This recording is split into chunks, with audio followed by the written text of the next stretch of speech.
Ayol kishi orzu qilganda erini topayotgan pulidan kattaroq summaga, balandroq planka qo'yib kattaroq summaga orzu qiladi. Nimaga? Chunki Allohim diliga soladi. Sen so'rasang men beraman deydi. Erkak kishiga ayol kishi duo qilib rivojlantirish uchun beriladi. Erkak kishi ayol kishi rivojlana olmaydi, biroq degradatsiya, qoloqlashish boshlaydi. O'tmaga qoloqlashish va shu begona tilim zo'rg'a kelishdi. Men chunki kuniga har kuni har soat 1 minut to'xtamasdan o'zim ustimda ishlayman deb.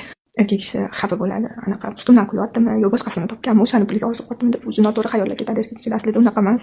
Alloh ham ayol kishi qanaqa katta orzu qilsa, erini qo'liga shunaqa katta baraka beradi, shunaqa katta daromadli keladigan sabab ish beradi. Erkak kishi prosta ishonib, Xudo xolisa men harakat qilaman, inshaalloh erishamiz, Xudo xolisa erishamiz, Xudo xolisa qilamiz, Xudo xolisa olamiz desa beradi. Alloh ham siz xohlasangiz beradi-da, siz xohlamasangiz, harakat qilmasangiz qatdan beradi? Orzu havasi katta imoratda zo'r mashinalarni qatdan beradi? Siz xohlasangizgina beradi.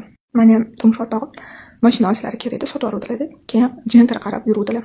Keyin men aytdim, yo'q dedim, Malibu oling dedim. Men rosa qilaman, Malibu shunaqa zo'r, shunaqa chiroyli mashina ekan dedim. Ko'rasiz, puli o'zi keladi dedim-da. Keyin jentrani pulni sotib ola oldilar. Malibuga pullari yetmaydi. Malibuni o'sha qo'llaridagi bor pullarini berdilar deb Malibu oldilar. Bir oydan keyin qayerdandir pul kelganda, ya'ni prosta tak kimdir qarz qilib ketganda, o'sha olib kelib berganda, rovna Malibuni puli bo'lganda, mana Allohim meni dilimga solgan, tilimga chiqarib qo'ygan.